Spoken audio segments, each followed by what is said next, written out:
Press লাইনে চাকরি করি। আমার আছে হলো গিয়া মানে সুইং ট্রেড, মানে ছোট ব্যবসা, মানে মাল সেল দিই। আমি বাইং হাউসে জব করি, পাশাপাশি আমার ছোট একটা বিজনেস আছে। আমি আপনার একটা স্যাম্পল মেনে আছি, আমার আর কি ব্যবসা আছে। সাকিব বসের প্রোগ্রামের জন্য আমি, এটা আমার নিজের ব্যবসা আর কি, আমার খুদে যে আমি বিজনেস করি না, আমি জব করতাম, আমার 27,000 টাকা সেলে জব ছিলাম, সাকিব বসের জন্য জব ছেড়ে দিচ্ছি। ও পরিবার আসলে আমার ফ্যামিলিও শাকিব খানের ভক্ত, আমার ওয়াইফ, আমার বোনেরা, আমার ফ্যামিলি যারা আছে তারাও শাকিব খানের ভক্ত। ও এমনিতে আমি আপনার একটা স্যাম্পল মেনে আছি। আর কাজের ক্ষতি বলতে দেখেন, ভালোবাসার জন্য মানুষ 7 সমুদ্র পাড়ি দেয়। এখানে আসলে কাজ বা বেনিফিট বা টাকা, আয় উপার্জন কিংবা লাভ লসের কোনো হিসাব হয় না। এখানে যত সাকিবান দেখবেন এরা 24টা ঘন্টা অ্যাক্টিভেট থাকে শাকিব খানের জন্য।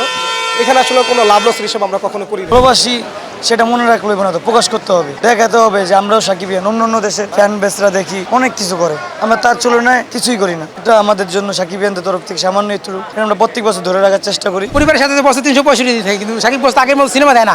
আগে যখন বছর কিন্তু 15 থেকে 20 সিনেমা দিত, তখন দেখতাম। আর এখন বছরে রোজার ঈদ আর কুরবানি দুটো ঈদই সাকিব খানকে আর কোথায় ভাই, আর পরিবারের সাথে বছরে 363 দিন থাকি, তো এই 2টা দিন কি সাকিব বস পানো না? তাকে ভালোবেসে কি লাভ? তাহলে এটাই।